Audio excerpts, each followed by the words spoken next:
Hello my dear learners, हम लोग 2025 के PYQ सीरीज़ को आगे कंटिन्यू कर रहे हैं। ठीक है, अभी तक हम लोग 2025 के PYQ सीरीज़ में मेटल्स नॉन मेटल्स का क्वेश्चंस किए थे।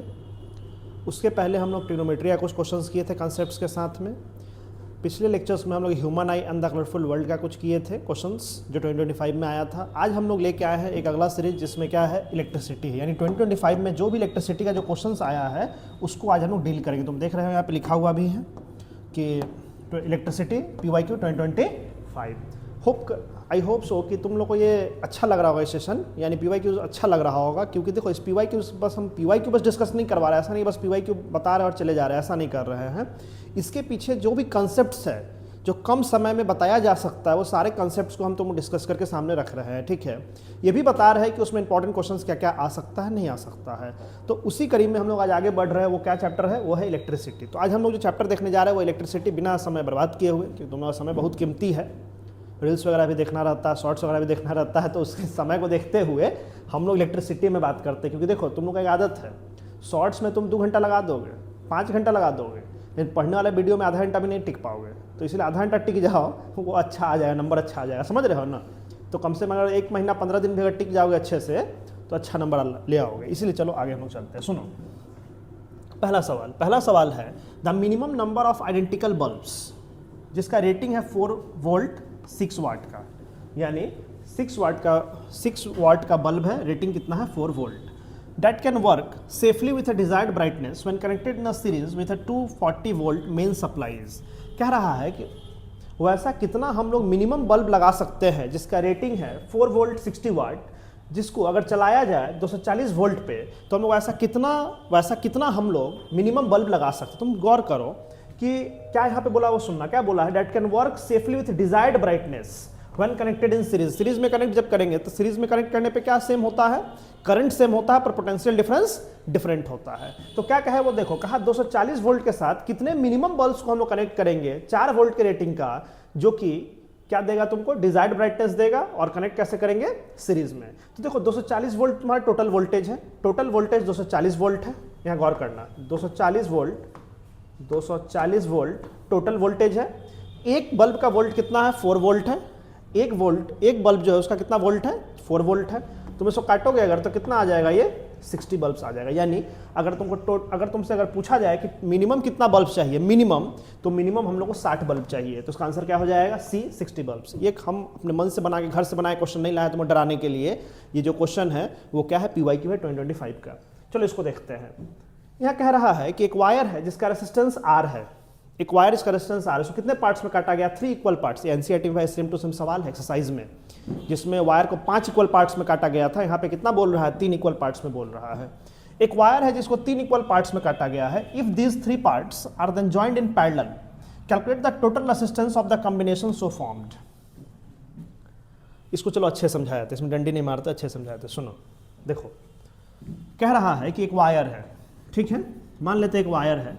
इस पूरे वायर का रेसिस्टेंस हम मान लेते हैं, सपोज इस पूरे वायर का रेसिस्टेंस हम मान लेते हैं क्या था, कैपिटल R था।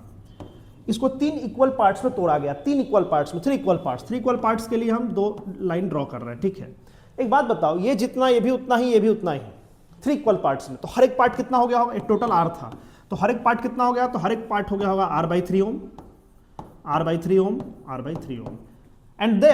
And then these are connected in parallel. अब ये तीनों किस में कनेक्ट कर दिया गया, पैरेलल में कनेक्ट कर दिया गया। ठीक है, मतलब इसका कॉम्बिनेशन कैसा होगा, पहला, दूसरा, तीसरा।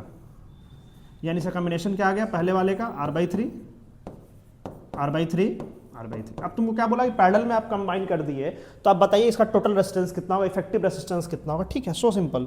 तुमको पता है पैरेलल में इफेक्टिव निकालने के लिए क्या लिखते हैं, 1/R equivalent is equal to 1/R1 plus 1/R2 plus 1/R3।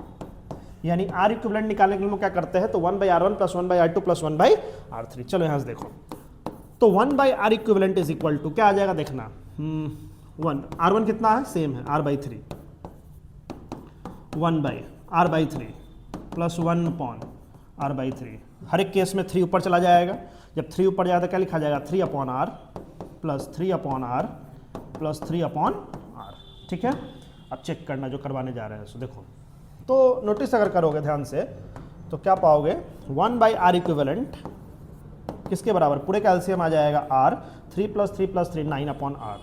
दोनों तरफ रेसिप्रोकेट करते हैं हम लोग, रेसिप्रोकल लेते हैं दोनों तरफ अगर रेसिप्रोकल लोगे तो r इक्विवेलेंट कितना आ जाएगा r/9 ओम। यानी अगर एक वायर जिसको 3 इक्वल रेजिस्टेंस में जब डिवाइड किया गया तो इफेक्टिव रेजिस्टेंस उसका कितना आ जाएगा r/9 ओम। ठीक है, और चेक करते हैं ऑप्शन क्या है। ऑप्शन नहीं दिया है लेकिन ठीक है, इसका आंसर अच्छा बनाने के लिए दिया, शॉर्ट आंसर था तो r/9 ओम। ठीक है, इसका आंसर यही होगा। होप कि समझ में आ गया होगा।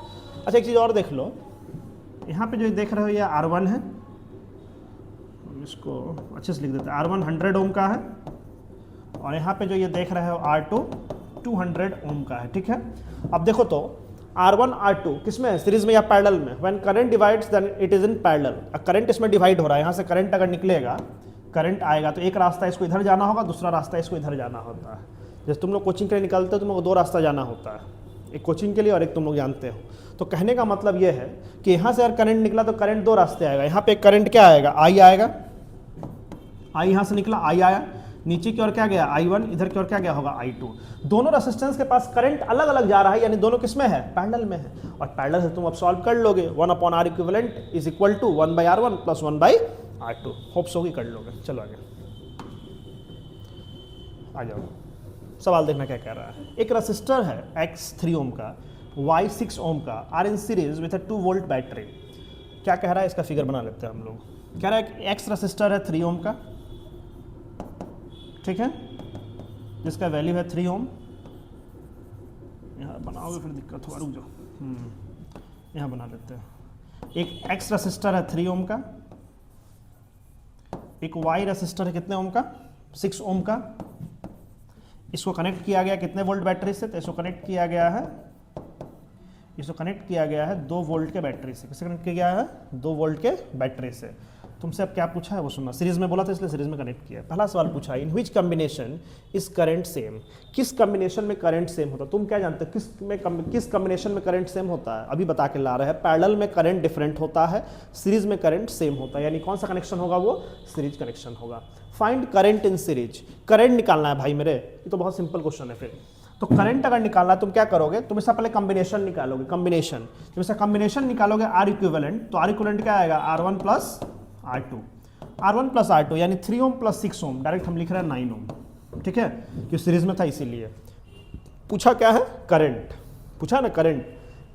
ओम्स लॉ लगा दो करंट निकालने के लिए, ओम्स लॉ लगाओ तो Ohm's law V = IR। V कितना था, 2 वोल्ट का V था, I पता नहीं, पर R कितना था 9। तो इधर ले आओगे तो I बराबर कितना आ जाएगा, 9/2 यानी 4.5। करंट पूछा था ना, 4.5 एम्पियर, यानी इसका आंसर क्या हो जाएगा, 4.5 एम्पियर। कोई दिक्कत, कुछ गड़बड़ नहीं कर दी है। ओ सॉरी, 2/9 होगा, सॉरी। भी कितना था, 2 बराबर I निकालना था, R कितना था 9, तो 9 इधर आएगा तो क्या आ जाएगा, 2/9 इज इक्वल टू I। आगे सॉल्व कर लेना, यही आंसर होगा एम्पियर में। ठीक है, तो I बराबर 2/9 एम्पियर। वही हमको लगता है अगर पॉइंट लगाओगे तो 0.2 के करीब होगा। ठीक है, 0.22 एम्पियर करीब। चलो इसको देखो, इन व्हिच सर्किट सीरीज और parallel is power dissipated maximum for the same voltage source, justify your answer. देखो इस बात को समझने के लिए एक बात समझो, क्या कह रहा है कि किस सर्किट में, सीरीज में या पैरेलल में, किस सर्किट में, सीरीज में या पैरेलल में जो पावर जो डिसिपेटेड होता है, यानी पावर जो कंज्यूम्ड होता है वो मैक्सिमम होता है। वोल्टेज सेम रखा गया है, एक पावर का रिश्ता देखो तो पावर का रिश्ता क्या होता है, power is equal to V²/R। ठीक है, अगर पावर का फॉर्मूला देखो तो क्या होता है, P is equal to V²/R। V क्या है, कांस्टेंट। अगर V अगर कांस्टेंट है यानी P और R का रिश्ता क्या होगा, P और R का रिश्ता क्या होगा, बोलो, इनवर्स का होगा। क्यों, ये अगर कांस्टेंट है, अगर इसको हटा देंगे तो P इनवर्सली प्रोपोर्शनल हो जाएगा किसके, रेसिस्टेंस के। अब तुम हमको बताओ, रेसिस्टेंस कम होगा तो पावर ज्यादा होगा, रेसिस्टेंस ज्यादा होगा तो पावर कम होगा। अब तुम देखो रेसिस्टेंस कम किस में होता है, इक्विवेलेंट रेसिस्टेंस किस में कम होता है, सीरीज में या पैरेलल में। तो तुम बोलोगे इक्विवेलेंट रेसिस्टेंस कम होता है सर पैरेलल में, तो इक्विवेलेंट रेसिस्टेंस अगर पैरेलल में कम होता तो पावर सबसे ज्यादा होगा कंज्यूम्ड, हाँ या ना, सोचो और बोलो। अगर रेसिस्टेंस सबसे कम किस में होता है, पैरेलल में होता है। अगर रेसिस्टेंस सबसे कम तो पावर सबसे कम, पावर सबसे ज्यादा, क्योंकि रिश्ता कैसा है, इनवर्स का रिश्ता है। तो रेसिस्टेंस कम पावर ज्यादा, रेसिस्टेंस ज्यादा पावर कम। तो पैरेलल में रेसिस्टेंस कम पावर मैक्सिमम। तो क्या पूछा था, किस कनेक्शन में मैक्सिमम एनर्जी, मैक्सिमम पावर डिसिपिटेट होगा, यानी मैक्सिमम पावर कंज्यूम्ड होगा, तो कौन सा कनेक्शन होगा, वो होगा पैरेलल कॉम्बिनेशन। ठीक है, पैरेलल सर्किट्स में। ओके, चलो आगे। असर्शन रीजन देखना, nichrome is an alloy commonly used in electrical heating devices. बात सही है, नाइक्रोम वायर को हम लोग हीटिंग डिवाइसेस में यूज करते हैं ताकि हीटिंग प्रोवाइड करे, क्योंकि उसका रेसिस्टेंस बहुत हाई रेसिस्टेंस वायर है। ये नाइक्रोम हाई रेसिस्टेंस वायर होता है, इसलिए इसको हम यूज करते हैं। ठीक है, आगे देखो, the resistivity of nichrome is high and it's resistance decreases with an increase in temperature. याद करो तो टेम्परेचर के डायरेक्टली प्रोपोर्शनल होता है रेसिस्टेंस, या इनवर्सली प्रोपोर्शनल होता है। तो टेम्परेचर के डायरेक्टली प्रोपोर्शनल होता है। तो जब टेम्परेचर बढ़ेगा तो रेसिस्टेंस घटेगा नहीं, रेसिस्टेंस इंक्रीज करेगा। तो ये रीजन ही गलत हो गया, डायरेक्ट रीजन ही गलत हो गया। फिर से बोल रहा है, सुनना, नाइक्रोम अलॉय है जिसको यूज करते हैं हीटिंग डिवाइसेस में। बात सही है, असर्शन दम सही है। ठीक है, रीजन को पढ़ो। The resistivity of nichrome is high. देखो यहाँ तक ये सही है, ये ऑप्शन यहाँ तक सही है, इसलिए बोलते हैं कि असर्शन रीजन में पूरा ऑप्शन पढ़ना, आधा अधूरा मत पढ़ना, पूरा ऑप्शंस पढ़ना। ये नहीं कि आधा पढ़ लिया और आंसर मार दिए, नहीं करना ऐसा, पूरा पढ़ना है। तो क्या बोल रहा है कि नाइक्रोम वायर का रेसिस्टिविटी हाई होता है, सही बोल रहा है, लेकिन इसका रेसिस्टेंस घट जाता है जब टेम्परेचर बढ़ता है। तो नहीं भाई, टेम्परेचर बढ़ने पर रेसिस्टेंस बढ़ेगा। तुम लोग पढ़े होगे कि किस फैक्टर पर रेसिस्टेंस डिपेंड करता है, factors on which resistance depends. तो पहला लेंथ ऑफ द वायर या लेंथ ऑफ द कंडक्टर, तो लेंथ ऑफ कंडक्टर पर रेसिस्टेंस डायरेक्टली प्रोपोर्शनल होता है। दूसरा एरिया ऑफ क्रॉस सेक्शन, तो एरिया ऑफ क्रॉस सेक्शन पर रेसिस्टेंस इनवर्सली प्रोपोर्शनल होता है। दूसरा नेचर ऑफ मटेरियल, उसी को बाद में रेसिस्टिविटी बोलते हैं, कांस्टेंट लेके। और चौथा जो था वो क्या था, टेम्परेचर पे। टेम्परेचर पे कैसे, तो डायरेक्टली प्रोपोर्शनल होता है। तो गलत दिया है, टेम्परेचर बढ़ेगा तो रेसिस्टेंस भी बढ़ेगा, यानी असर्शन सही है लेकिन रीजन क्या है, गलत है। आ जाओ इधर, domestic electric supply, wire insulation colours पता है तुमको, रेड से किसको करते हैं, रेड से लाइव वायर, ब्लैक से न्यूट्रल वायर, जानते हो ये सब बात तुम लोग, ब्लैक से न्यूट्रल वायर और ग्रीन से अर्थ वायर।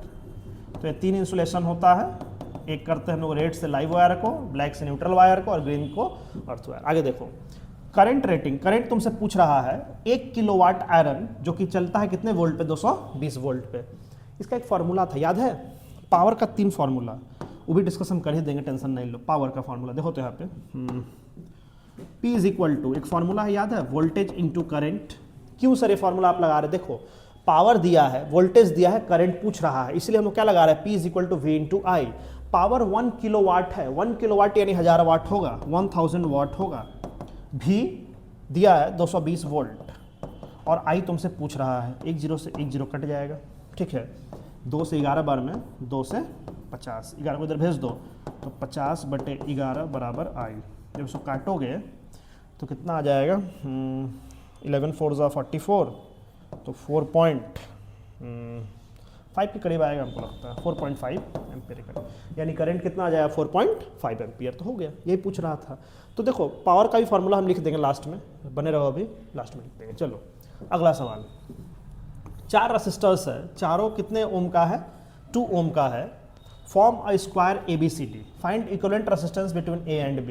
क्या बोल रहा है, 4 रेसिस्टर है, ठीक है, मान लेते हैं 4 रेसिस्टर है, चारों कनेक्ट हुए क्या बना दिया है, स्क्वायर बना दिया है। तो चलो इसको बना लेते हैं हम लोग। अरे रुक जाओ 1 मिनट,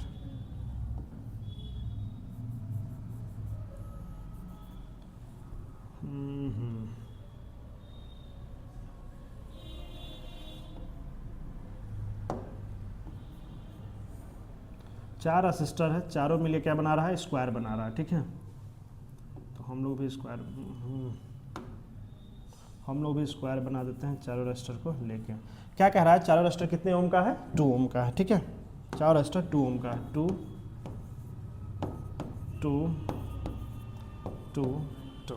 ठीक है, पूछा क्या है, equivalent resistance between A and B, A and B के बीच का इक्विवेलेंट रेजिस्टेंस पूछ रहा है। चलो नंबरिंग कर दो ना, नेमिंग कर दो ना, A B C D। अब तुमसे क्या पूछ रहा है कि आप इक्विवेलेंट रेजिस्टेंस बताइए किसके बीच का, find the equivalent resistance between A and B, A और B का आप इक्विवेलेंट रेजिस्टेंस बताइए बीच का, A से B का कितना, यहाँ 2, यहाँ 2, यहाँ 2। अब सोचो कि ए से बी का अगर टोटल इक्विवेलेंट रेजिस्टेंस तुम अगर निकालना अगर चाहते हो, ए और बी का टोटल तुम इक्विवेलेंट रेजिस्टेंस अगर निकालना चाहते हो, तुम सोचो सबसे पहले ए से बी जाएगा कितने ओम का, 2 ओम का, जो यहाँ पे तुम देख रहे हो पाथ 1 ए से बी जाओगे तो सीधा 2 ओम मिलेगा। लेकिन सोचो अगर हम इस रास्ते ना जाके ऐसे जाए, ए से डी, डी से सी, सी से बी, ए से डी, सी से बी, ठीक है ना, ए से डी, डी से सी और सी से बी, या फिर एक रास्ता ये भी हो सकता है ए से डी और डी से डायरेक्ट बी, ये भी हम लोग कर सकते हैं, ठीक है। अब इसमें कैसे हम लोग फाइंड आउट करते हैं, देखो पाथ, पहला पाथ क्या बोले हम, ए से बी, अगर ए से बी डायरेक्ट अगर जाओगे तो 2 ओम हो जाएगा डायरेक्ट, ए से बी यहाँ पे, ए से बी 2 ओम हो जाएगा। अगर हम लोग उस रास्ते अगर जाए यानी ए से डी, डी से फिर सी और फिर बी, हम तुमको 3 रास्ता बताए, ए से बी, ए से डी और डी से फिर बी, ये हो सकता है, या फिर ए से डी, डी से सी, सी से बी, ये 3 तरीके से हम लोग पहुँच सकते हैं। अगर हम लोग ए से डी, फिर डी से सी और फिर सी से अगर बी अगर जाते हैं तो तुमको क्या मिल जाएगा, ये गौर कर लो, सब सीरीज में, क्योंकि करंट यहाँ से अगर निकला तीनों के पास सेम जाएगा, तो 2 ओम 2 ओम 2 ओम, यानी तीनों मिले कितना ओम, 6 ओम, तो ए से भी 6 ओम हो जाएगा। अगर मान लेते हैं, अगर हम मान लेते हैं कि पैरेलल कॉम्बिनेशन लगा दे, क्या लगा दे, पैरेलल कॉम्बिनेशन, तो पैरेलल कॉम्बिनेशन जब लगाओगे तो क्या मिलेगा तुमको, ए से जब यहाँ तक गए हो, बी तक जब गए हो तो क्या मिला तुमको, 2 + 2 + 2 कितना ओम, 6 ओम, और ये 6 ओम और ये 2 ओम किस में आ जाएगा, पैरेलल में आ जाएगा। चलो इसको हम बना के दिखाए थे, रुक जाओ, सुनना, समझ गए थे ना कि अगर ये स्क्वायर था,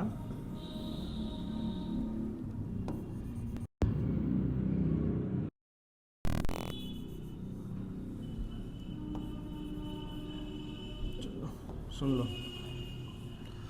तो मान लेते हैं कि हम इसका नाम ए दिए थे, इसका बी दिए थे, इसका सी दिए थे, इसका डी दिए थे, ठीक है, सभी कितने ओम का है, 2 ओम का है। चलो देख लो, ये 2025 का PYQ है भाई, मेरे मन का बनाया हुआ सवाल नहीं है। सुनो, अगर हम मान लेते हैं कि ए से डी गए, डी से सी गए, सी से बी गए, ठीक है, तो जब ये तीनों को जोड़ोगे तो 2 2 4 2 6, यानी सर्किट क्या बन जाएगा, देखना सर्किट बनेगा, ये बनेगा तुम्हारा ए से बी तक का कितना ओम, 6 ओम, और फिर नीचे तुम्हारा लगा हुआ रहेगा कितने ओम का, नीचे तुम्हारा लगा हुआ रहेगा 2 ओम का, यानी 6 ओम और ये 2 ओम अब किस में आ गया, पैरेलल में आ गया, किस में आ गया, पैरेलल में। जब पैरेलल में आ गया तो इसका इक्विवेलेंट रेजिस्टेंस निकाल लो, तो निकाल लोगे, हमको लगता है निकाल दे रहे हैं वैसे, लेकिन तुम लोग भी निकाल लोगे, हम जानते हैं। सुनो, तो पैरेलल रेजिस्टेंस कैसे निकालोगे इसका, तो 1/R equivalent is equal to 1/6 + 1/2, LCM अगर लोगे तो आएगा 6, 1 + 3, 4/6, 2 से काटोगे 2, 2 से 3, तो 1/R इक्विवेलेंट कितना आया, तो 1/R इक्विवेलेंट आया हम लोग को 2/3, रेसिप्रोकल अगर करोगे तो क्या, दोनों तरफ अगर रेसिप्रोकल करोगे तो रेसिप्रोकल करके क्या आ जाएगा, R इक्विवेलेंट 3/2 यानी 1.5 ओम। तो अगर स्क्वायर बना दिए, अगर हम लोग स्क्वायर बना दिए, और स्क्वायर बनाने के बाद अगर हम लोग ए और बी का अगर इक्विवेलेंट रेजिस्टेंस अगर निकाले हैं तो कितना आ गया, 1.5 ओम। चेक कर लो, हम लोग का रास्ता क्या था, हम लोग का रास्ता था ए से डी, डी से सी, सी से बी, तो ए से डी, डी से सी, सी से बी, तो 2 2 4 2 6 सीरीज़ में, और अगर ये तीनों सीरीज़ में तो ये इसके क्या हो जाएगा, पैरेलल, तो आ गया 6 और ये 2 पैरेलल में, तो यही आ गया, हम लोग सॉल्व किए। एक बार चेक कर लो, कोई दिक्कत अगर हो तो कमेंट सेक्शन में पूछना, बता देंगे, समझा देंगे, ठीक है। चलो आगे, अगला क्या है, डिफाइन पोटेंशियल डिफरेंस। ये तो भाई इजी है ना, the amount of work done, potential difference क्या होता है, the amount of work done in bringing a unit positive charge from one point two another point is called potential difference. यानी जो भी वर्क डन हम लोग करते हैं एक यूनिट पॉजिटिव चार्ज को, यूनिट पॉजिटिव चार्ज का मतलब होता है +1c, यूनिट मतलब फिजिक्स में होता है 1, पॉजिटिव मतलब प्लस और चार्ज मतलब कूलम। तो एक यूनिट पॉजिटिव चार्ज को एक पॉइंट से दूसरे पॉइंट लाने में जो अमाउंट ऑफ वर्क डन हम लोग करते हैं वही क्या है, पोटेंशियल डिफरेंस। ऐसा यूनिट वोल्ट, जानते हो तुम लोग, volt. Express it in terms of work and charge, express करना है तुमको, क्या था, express it in terms of work and charge, express करना है वर्क और चार्ज के फॉर्म में। कैसे करोगे, तुम जानते हो पोटेंशियल डिफरेंस बराबर क्या होता है, तो V is equal to, potential difference को डिनोट करते हैं V से, आशा करते तुम लोग जानते होगे, अगर नहीं जानते तो कमेंट करके बोलना, इलेक्ट्रिसिटी हम पढ़ा देंगे, कोई दिक्कत नहीं है। V बराबर क्या होता है, W/Q, तो ये रिलेशन होता है वोल्टेज, वर्क डन और चार्ज के बीच में, ठीक है। चलते हैं आगे,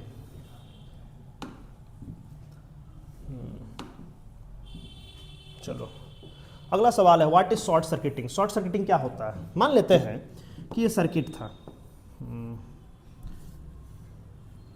एक क्या था, ये सर्किट था, मान लो, अरे यार बनो ना, एक सर्किट था, मान लेते हैं बल्ब है,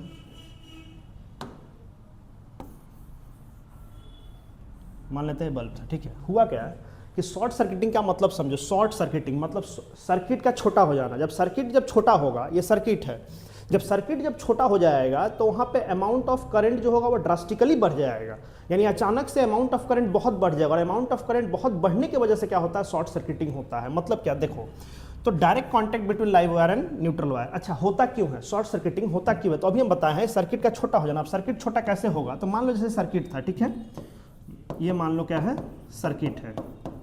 अब ये सर्किट क्या हुआ, सर्किट कोई भी कारण से, कोई रीजन से क्या हुआ, आपस में आके सट गया। अब जब सटा तो यहाँ पे तो बल्ब था, एक मिनट रुकना,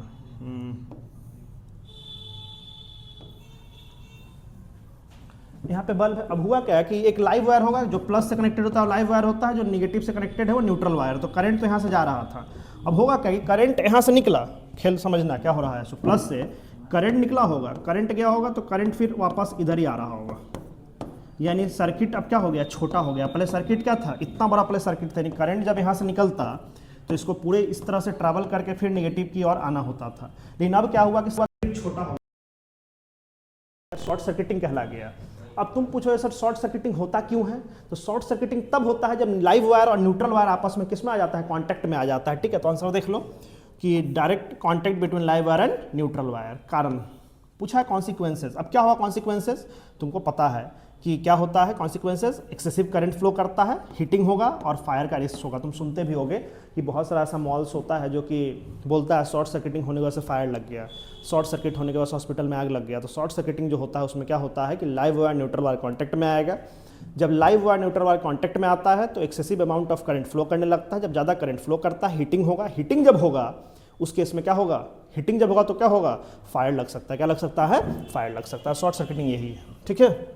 और एक बात और पढ़ लेना आपने नोट से, ओवरलोडिंग, ओवरलोडिंग भी पढ़ लेना, पूछता है what is the function and advantages of the earth wire in domestic appliances. अब तुमको पता है कि हमारे यहाँ जो भी एप्लियंसेस जो यूज होता है वो एप्लियंसेस मान लो मेटल का है। अगर मेटल का अगर है तो एनी हाउ अगर मान लो कि वहाँ पे लीकेज ऑफ करंट हो जाए, अगर मान लो कि कोई भी मेटल का हम एप्लियंसेस यूज़ करते हैं और वहाँ पे अगर एनी लीकेज ऑफ करंट अगर हो जाए तो लीकेज ऑफ करंट जब होगा तो उस मेटल के ऑब्जेक्ट जो हम लोग टच करेंगे तो हम लोग झटका लगेगा। पहले टाइम में होता था, पहले टाइम स्टेबलाइजर होता था जिसमें हम लोग टीवी के सामने बैठे रहते थे, वोल्टेज को अपने से हम लोग कम ज़्यादा करते रहते थे, तो स्टेबलाइजर पूरा क्या होता था। अब तो खैर स्टेबलाइजर अब तो खैर पूरे घर के लिए एक लगता है पूरे मेन सर्किट में, और उस एक स्टेबलाइजर से पूरा घर का लोड उठ जाता है, ठीक है। हम लोग इसमें टीवी के पास स्टेबलाइजर होता था, फ्रिज के पास स्टेबलाइजर होता था, हर एक एप्लियंसेस के पास हम लोग स्टेबलाइजर लगाते थे। जब टीवी देखते रहते थे तो हम लोग क्या करते थे, उसको घुमाते रहते थे, अगर 220 वोल्ट से कम हुआ बढ़ा दिए, 220 से बढ़ गया कम कर दिए। तो उस केस में क्या होता था कि उसका पूरा मेटल बॉडी होता था, हम लोग जब टच करते थे झटका ही मारता था हम लोग, क्योंकि उस नहीं होता था, अर्थ वायर नहीं लगा रहता था, इसलिए वहाँ पे दिक्कत होता था हम लोग के साथ कभी कभी। तो इसलिए क्या किया गया कि अर्थ वायर लगाया गया। अर्थ वायर क्या करता है कि जब कभी भी कोई भी करंट का जब लीकेज होगा मेटल के डिवाइस में, एप्लियंसेस में, तो अर्थ वायर क्या करता है उस एक्सेस करंट को लेकर और कहाँ ले जाता है, अर्थिंग में ले जाता है, ग्राउंडिंग में ले जाता है। यानी क्या, तुम्हारे एप्लियंसेस में जो भी तुम यूज़ करते हो उसमें 3 प्लग होता है, देखते होगे, एक ऊपर रहता है, 2 नीचे रहता है। ऊपर वाला जो रहता है वो अर्थ वायर रहता है, एक लाइव होता है, एक न्यूट्रल होता है। तो अर्थ वायर जो होता है वो क्या करता है, जब कभी भी एक्सेस करंट तुम्हारे सर्किट में आएगा उसको लेके जाएगा और कहाँ कर देगा, अर्थिंग कर देगा, यानी ग्राउंड के अंदर अर्थिंग कर देता है, क्योंकि हर एक घर में क्या होता है, अर्थिंग होता है। देखो क्या कह रहा है, फंक्शन और एडवांटेजेस क्या है। तो फंक्शन क्या है, provides a low resistance path for leakage of current to the ground, यानी एक लो रेसिस्टेंस पाथ होता है जो क्या करता है, करंट के लीकेज को सीधा ले जाके ग्राउंडिंग में डाल देता है, ग्राउंड में डाल देता है। फायदा क्या होगा, तो प्रिवेंट्स इलेक्ट्रिक शॉक्स। अभी पता है झटका तुमको नहीं लगेगा, जोर का झटका नहीं लगेगा, ना 420 का लगेगा ना 220 का लगेगा, समझ रहे हो ना। तो प्रिवेंट क्या, electric shocks by ensuring any current leakage from metallic body flows to earth instead of through the users. यानी हम लोग जो यूज़ करते हैं उसमें कोई करंट, इसलिए अभी स्मार्ट बोर्ड ही हम यूज़ कर रहे हैं, पता चले कि लाइव क्लास ले रहे हैं, सर सटे हुए रह गए तो नहीं सट सकते, क्यों, क्योंकि इसमें क्या है, अर्थिंग है, अर्थ वायर लगा हुआ है, तो हम सट के नहीं रहेंगे, पढ़ाएंगे पूरा कंप्लीट करेंगे तभी सटेंगे, समझे ना। हाँ, तो अगला सवाल देखना, explain the statement potential difference between 2 points is 1 volt. अभी पढ़ा के ला रहे हैं कि पोटेंशियल डिफरेंस क्या होता है, भी पोटेंशियल डिफरेंस 1 वोल्ट का कब होगा, पोटेंशियल डिफरेंस 1 वोल्ट का तब होगा जब 1 जूल का वर्क डन होगा 1 कूलम चार्ज को लाने में, एक पॉइंट से दूसरे पॉइंट। पोटेंशियल डिफरेंस 1 वोल्ट का तब होगा जब 1 जूल का हम लोग वर्क डन करेंगे 1 कूलम के चार्ज को लाने में, from 1 point two another point is called 1 joule पर कूलम, या इसी को हम लोग लिखते क्या है, इसी को हम लोग लिखते हैं 1 जूल कूलम इनवर्स, और यही कहलाता क्या है 1 वोल्ट। तो तुमसे कोई पूछे कि सर 1 वोल्ट क्या है, तो उसको बोलना कि 1 वोल्ट तब कहलाता है जब 1 कूलम के चार्ज को हम लोग एक पॉइंट दूसरे पॉइंट लाने में 1 जूल का वर्क डन करते हैं, तो उसको 1 वोल्ट कहते हैं।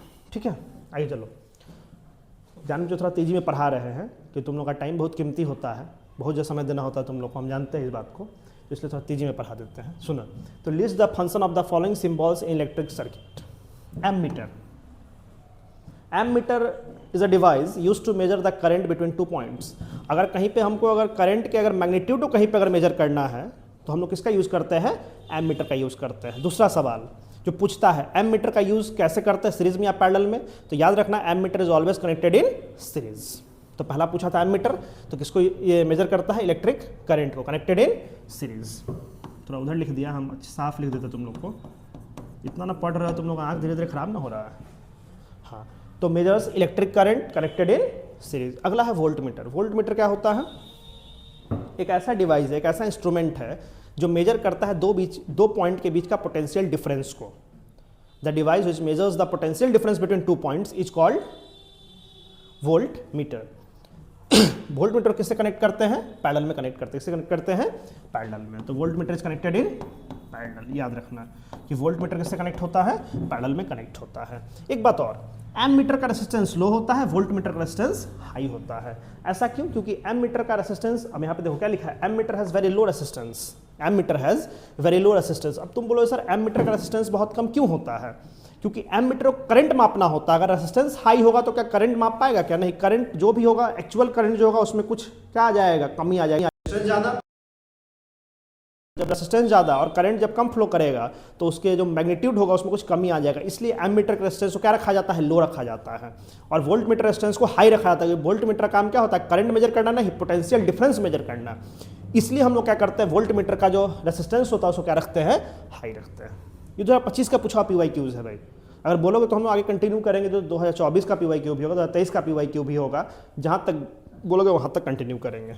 ठीक है, अब देखो समरी ऑफ PYQ 2025, यानी कहाँ कहाँ सवाल आया है वो तुम देख लेना। मेरा बस इतना कहना है कि अभी भी हमारे पास समय है। अगर हम लोग टॉपिक्स को पढ़ के, कंसेप्ट्स को पढ़ के, अगर हम लोग PYQ अगर हम लोग टॉपिक्स को पढ़ के, कंसेप्ट्स को पढ़ अगर PYQ अगर करने का काम अगर करेंगे हम लोग, तो हम आशा और उम्मीद करते हैं कि अभी से बहुत अच्छा नंबर लाया जा सकता है। ठीक है, और तुम लोग लाओगे भी, हमको पता है। तो इसलिए तुम लोग देखो, बस पढ़ने से नहीं होता है, हम बता रहे हैं, बार बार नोट्स मत पढ़ो। अब नोट्स एक बार रिवाइज होता है, नोट्स 2 बार रिवाइज होता है, 3 बार रिवाइज होता है। रिवाइज अगर कर लिए हो तो मैक्सिमम क्वेश्चन प्रैक्टिस करो, क्योंकि जितना क्वेश्चन प्रैक्टिस करोगे सवाल उतने अच्छे से एग्जाम में स्मूथली सॉल्व होगा एग्जाम हॉल में, क्योंकि तुम्हारा ब्रेन जो होता है वो उसी डायरेक्शन में वर्क करता है। ठीक है, अब ज़्यादा समय तुम लोग का नहीं लेंगे, तो इसलिए हम लोग आज बात की इलेक्ट्रिसिटी के PYQ पे, जो कि 2025 में पूछा गया था। अगर बोलोगे कि इस सीरीज़ कंटिन्यू करना है तो PYQ सीरीज़ आगे हम लोग कंटिन्यू रखेंगे, जिसमें 25, 24, 23 इस सब सीरीज़ आगे कंटिन्यू रखेंगे। ठीक है ना, तो हम लोग चलते हैं आगे, चलते आगे नहीं मतलब करते हैं हम लोग चीज़ों को ख़त्म। मिलते हैं अगले वीडियो में, मिलेंगे तो आगे हम लोग बात करें किसी एक वीडियो के ऊपर। धन्यवाद, थैंक यू।